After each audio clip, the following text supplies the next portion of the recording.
You have been granted the greatest of honor. To at last grace the sands of the arena. To prove yourselves against the shit Proclus and his men.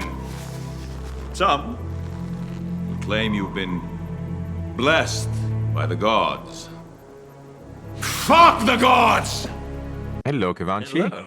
Hello, Nick. Hello, Steven. How are you all today? All good. Thank you. How are you? I'm great, actually, because I get to talk to you all about this incredible show and this incredible franchise. So my first question is for Steven.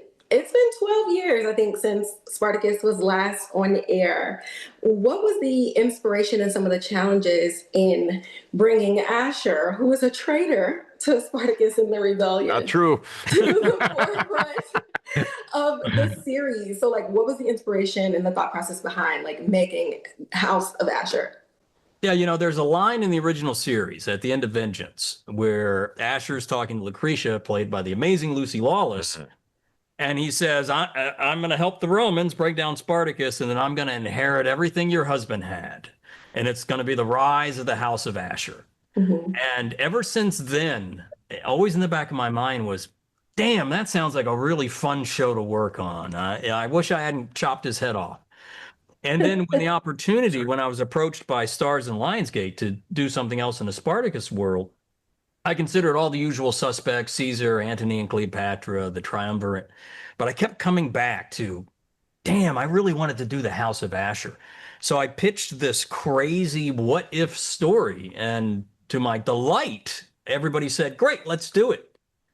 And that was really the start of it. And I just wanted to approach a show with Nick as the center, with Ashur, a character that I loved. A very complicated character who was mistreated early on. If he had gotten a hug early on, I think he would have turned into a different person. So to take this character and drop him into a world where he's surrounded by worse people than he is, and explore a guy who desperately wants to be a better person and wants to be loved. But he's in a brutal world, and how can he have everything he wants with just such juicy, fertile ground? It was incredible. And Nick, you know, just in this season, everybody's like, traitor, you know, your past and all these other things. And it's kind of inescapable. But like Steven was even saying, you know, he is a very likable character. One of the most like characters in the original season, because he's intelligent, he's cunning, he's very relatable with the world just kind of like oppressing him, and he's just trying to find that way. So here we are, you're leading your house, you're the Dominus. How has Ashur's motives from previous kind of like inform what he's doing now in the new series with this new life that's given to him? Some and not so much. I mean, his cunning or his machinations are always there, and then because he had to survive such brutal worlds, so that's now in his back pocket. But nothing could ever prepare him for what's to come, dealing with the Romans. He couldn't have prepared this. And again, once again, Ashur's trying to belong, trying to be accepted and blend in, so to speak. But that's never works. It never works for him. He's always considered an outsider, and he has to develop new tools or sharpen his tools, maybe, to maneuver the big dogs. This is something extremely big when you're dealing with Caesar, Cornelia, Crassus, all these big Roman elites. He's nothing in compared to gladiators.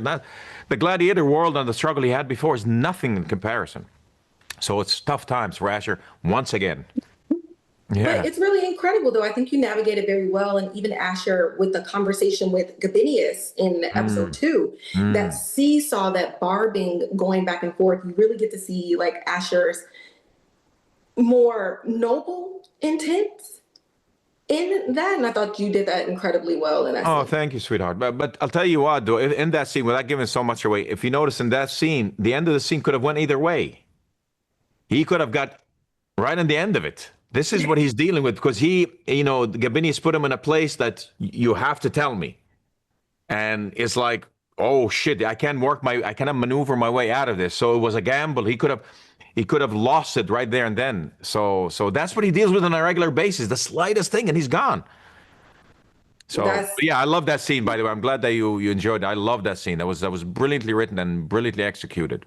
Love that scene so much. Well, that is our time today. I don't know if you can see my excitement, but I'm so excited to see you back on the screen and in this series. So thank you so much. Wait till you see the next 5 episodes. They're gonna be brilliant. Yeah. Can't wait. Yeah, darling. Thank you so much. Thank you. Thank you for your time.